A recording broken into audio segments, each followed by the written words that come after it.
Ancaman tembak mati dikeluarkan oleh kelompok kriminal bersenjata atau KKB pimpinan Egyanus Kogoya kepada pilot Susi Air Philip Mark Martens yang sampai saat ini masih disandera. Atas ancaman tersebut, Selandia Baru yang merupakan negara asal dari sang pilot pun angkat suara.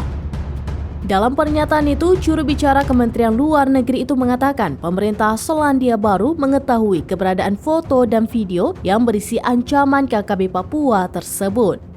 Bahkan secara belak-belakan, juru bicara itu menyebutkan pemerintah Selandia Baru sanggup mengamankan resolusi damai dan pembebasan pilot itu secara aman. Sementara itu, Reuters juga menyebutkan bahwa Kapus Pen TNI Laksda Julius Sujoyono pun mengatakan pihaknya akan tetap menggunakan tindakan terukur yang sesuai dengan standar prosedur operasi.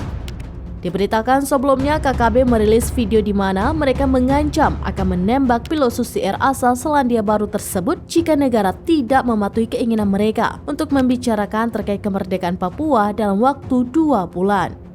Hal ini diketahui dari video yang diterima Reuters pada Jumat 26 Mei 2023. Dalam video tersebut, terlihat Martens begitu kurus sembari memegang bendera bintang kejora yang merupakan simbol dari kemerdekaan Papua. Selain itu, Philip juga dikelilingi oleh anggota KKB yang menurut seorang analis tengah membawa senjata serbu yang diproduksi di Indonesia. Philip terlihat berbicara di depan kamera dan mengatakan bahwa KKB ingin negara-negara selain Indonesia untuk berdialog terkait kemerdekaan Papua.